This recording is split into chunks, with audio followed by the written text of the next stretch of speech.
ayat 11 sampai 12. Barang siapa memiliki anak, dia memiliki hidup. Anak itu huruf besar, artinya barang siapa memiliki Yesus, dia memiliki hidup. Tapi barang siapa tidak memiliki Yesus, dia tidak memiliki hidup yang kekal. Firman Tuhan ini disampaikan kepada saudara, saudaraku yang kekasih dalam nama Yesus. Kalau kita percaya kepada Yesus, maka kita memiliki Yesus. Artinya kita sudah memiliki sorga yang kekal. Siapa di sini yang percaya, kalaupun dia meninggal dunia, entah kapanpun itu, tapi kita percaya kita semua umur panjang. Katakan amin. Siapa di sini percaya, kalau misalnya dia meninggal dunia, dia pasti pergi ke sorga? Angkat tangannya tinggi-tinggi. Semuanya kita angkat tangan, katakan amin. Mari ucapkan doa ini, tetap angkat tangan saudara. Tuhan Yesus, saya percaya padamu. Engkau mati bagi saya, Engkau disalibkan bagi saya, Engkau menebus dosa saya, mencurahkan darahmu bagi saya. Dan pada hari yang ketiga, Engkau bangkit dari kematian, Engkau hidup Tuhan Yesus. Dan malam ini saya buka hati saya, masuklah dalam hati saya, jadilah Tuhan saya dan juru selamat pribadi saya. Terima kasih Tuhan, sekarang saya sudah selamat. Darah Yesus sudah menyucikan saya dari segala dosa saya. Tuliskanlah nama saya dalam kitab kehidupan-Mu yang kekal di sorga. Terima kasih Tuhan, di dalam nama Yesus saya berdoa, amin. Mari berikan kemuliaan bagi nama Yesus, amin. Saudaraku, setelah kita selamat lahir baru, Tuhan Yesus mau saudara tetap menang dalam sebuah kehidupan saudara. Katakan amin. Bagaimana kita dapat menang? Setan masih berkeliaran di bumi ini. Walaupun saudara sudah jadi anak Tuhan, dia mau mengajak saudara kembali lagi berbuat dosa. Dia akan mengajak saudara kembali lagi mau narkoba. Dia akan mengajak saudara kembali lagi berbuat najis. Ada jawabannya bagi saudara. Kalau saudara mau tetap menang, saudara harus punya kuasa firman Tuhan dalam hidup saudara. Amin, katakan amin lebih kuat. Saudara harus kenal firman Tuhan. Saudara harus rajin beribadah di gereja dan dengar firman Tuhan.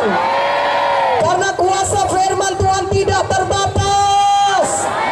Kuasa firman Tuhan dapat mengalahkan setan penyakit. Kuasa firman Tuhan dapat mengalahkan setan narkoba. Kuasa firman Tuhan dapat mengalahkan setan kenajisan. Kuasa firman Tuhan dapat mengalahkan setan manapun. Tuhan Yesus berkuasa, katakan amin. Tetapi tahukah saudara, kuasa firman Tuhan sama berkuasanya dengan Tuhan Yesus sendiri. Mana tepuk tangannya bagi firman Tuhan? Firman Tuhan dan Tuhan Yesus adalah satu. Yohanes 1 ayat 1 mengatakannya, pada mulanya adalah firman, dan firman itu bersama-sama dengan Allah, dan firman itu adalah Allah sendiri. Haleluya. Saya akan tunjukkan kepada saudara kuasa Tuhan Yesus sama berkuasanya dengan firman Tuhan. Firman Tuhan sama berkuasanya dengan Tuhan Yesus sendiri. Karena itu kalau hari ini saudara percaya dengan semua firman Tuhan yang saya beritakan, saudara bisa mengalami mujizat Tuhan. Saudaraku, bukalah Alkitab kita dari Yohanes 4 ayat 46 sampai 53. Maka Yesus kembali lagi ke Kana di Galilea, di mana ia membuat air menjadi anggur. Dan di Kapernaum ada seorang pegawai istana, anaknya sedang sakit.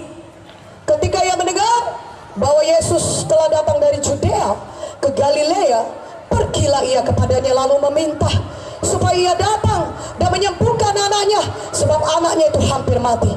Maka kata Yesus kepadanya, jika kamu tidak melihat tanda dan mukjizat, kamu tidak percaya. Pegawai istana itu berkata kepadanya, Tuhan, datanglah sebelum anakku mati. Kata Yesus kepadanya, pergilah, anakmu hidup. Orang itu percaya akan perkataan yang dikatakan Yesus kepadanya, lalu pergi.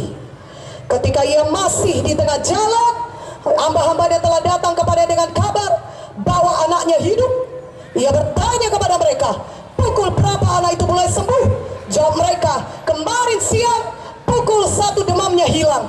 Maka teringatlah ayah itu bahwa pada saat itulah Yesus berkata kepadanya, anakmu hidup. Lalu ia pun percaya, ia dan seluruh keluarganya. Katakan amin. Jadi ada seorang pegawai istana, anaknya sakit mau mati. Dia mendengar Yesus sudah ada di Galilea, saudara, sudah ada di Kana di Galilea, dan dia tinggal di Kapernaum. Dan dia dengar Yesus sudah di Kana di Galilea, aku datanglah. Dari Kapernaum dia berjalan jauh, 40 km. Dia sampai ke Kana, di tempat Yesus berada. Dan ketika dia sampai kepada Yesus, dia berkata, Yesus, tolong aku, datanglah ke rumahku, karena anakku yang sakit hampir mati karena penyakitnya. Datanglah Tuhan. Dan apa kata Yesus? Kalau kau tidak lihat tanda dan mujizat, kau tidak percaya. Dan apa kata Yesus kepada pegawai istana ini? Dia mengucapkan firman-Nya. Tuhan Yesus mengucapkan firman-Nya. Dia berkata kepada pegawai istana ini, pulanglah, pergilah pulang, anakmu hidup. Amin. Dan pegawai istana ini percaya kepada apa yang dikatakan Tuhan Yesus. Dia pulang. Itu jauh jalannya, sekitar 40 km. Dia pulang ke arah rumahnya di Kapernaum. Dan ketika dia tinggal jalan, hamba-hambanya dari rumahnya datang kepadanya, Bapak, anak Bapak sudah sembuh. Kapan sembuhnya? Tanya pegawai itu. Semalam kira-kira pukul 1 demamnya hilang. Maka teringatlah pegawai itu, kira-kira pada jam yang sama itulah Yesus mengucapkan firman-Nya, mengucapkan perkataannya, berkata, pulang, anakmu hidup. Maka percayalah pegawai istana itu dan seluruh rumahnya kepada Tuhan Yesus.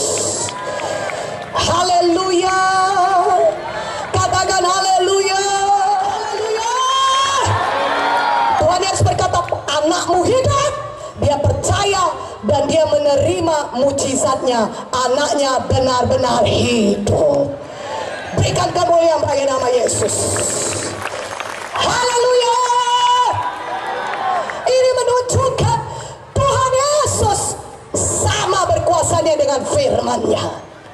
Ketika dia mengucapkan firman-Nya, kalau kita percaya, kita bisa menerima mujizat Tuhan. Katakan amin.